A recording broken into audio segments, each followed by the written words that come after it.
Thanks for tuning in to University TV. I'm Chloe DeLandis, visiting the University of Maryland, Baltimore County. I'm sitting pretty with Gritty. He's the state dog and the school's mascot. You want to go take a tour, boy?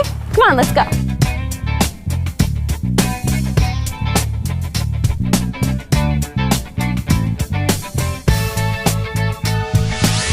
UMBC is located in Catonsville, Maryland in Baltimore County. The campus is just 10 minutes from Baltimore, 35 from Washington, D.C., and 2 hours from the shore. I'm studying urban environmentalism right now as part of my undergraduate research, and it's been a really great opportunity to work with a lot of the nonprofits in Baltimore and even connect with some of the DC area. UMBC sits on 500 acres with some pretty unique landmarks. There are a series of steam tunnels that run under the campus that connect nearly all the major buildings. I'm standing in front of 45 acres of land that students here can use for environmental and conservational research. I think what's special about UMBC is that we have a lot of connections. Companies, to the best graduate schools, and so we can get people internships and practical experience and research on campus, and that allows them to determine what they might want to do. There are more than 12,000 total students enrolled at UMBC, about 10,000 of which are undergrads. The men outnumber the women 55 to 45%. With students from more than 100 countries, it's no wonder that the Princeton Review listed it second for diversity. The Commons Terrace is a popular student hangout on campus. UMBC puts on concerts and festivals here. There's something going on every day. Seeking enrollment into UMBC? To compare, the average score on the two-part SAT is a 1200, the average GPA is 3.6, and 50% of first-year freshmen graduated in the top quarter of their senior class. In-state students pay roughly $9,000 annually in tuition and fees, while non-residents will pay about $18,000. UMBC offers over 40 majors in a number of colleges. A few student favorites are visual and performing arts, biology, psychology, and engineering. You know, we're that #1 up-and-coming university. You know that we are #4 in the country in undergrad education. And what's exciting about that is people want to be here. It's an exciting place. It's a place where it's cool to be smart. Ever thought about aging? Well, we do it every day, and UMBC students study this fact.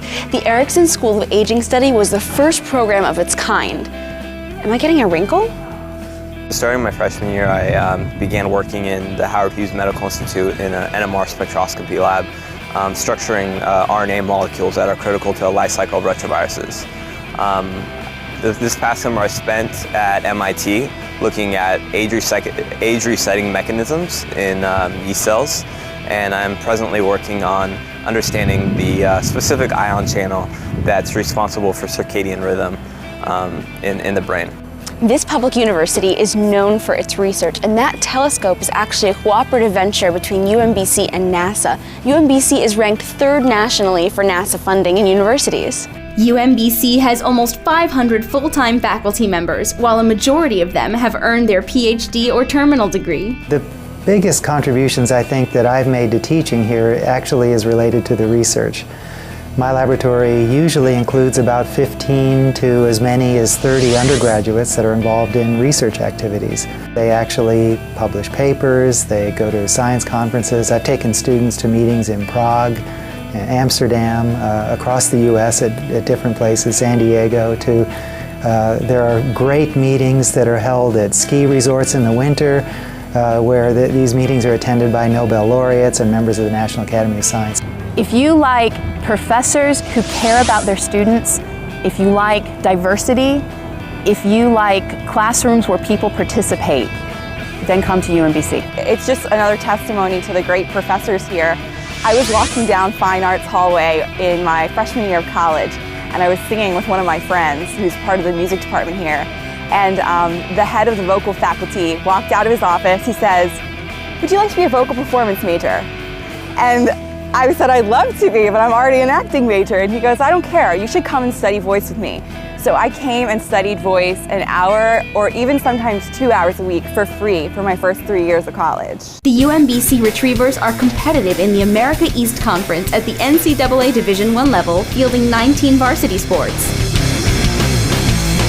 Most freshmen live in one of the 5 residence halls. They have several learning communities that are tailored to meet student-specific needs, such as aspiring teachers, humanities, and women involved in leadership. I loved living on campus. It made me feel so connected to everything. Up by Walker, we have a volleyball court. People come out and barbecue and they play volleyball.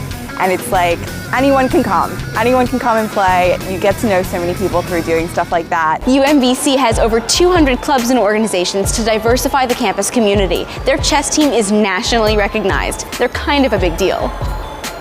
They rank third in invites to perform at the famed Kennedy Center American College Theater Festival, and the chess team holds the national record for most wins at the World Series of College Chess. We had a lot of traditions when I got here, including a talent show and a big comedy show, a bonfire, but we've added tailgating for our soccer games and have really tried to get the community involved as well, and doing all sorts of little pep rallies and stuff like that that really didn't happen before, but are now a big success on our campus. So, did you catch retriever fever? And did you know that one UMBC student once tried to be in the Guinness Book of World Records for largest water gun fight? Oh, I gotta go get him. See you next time.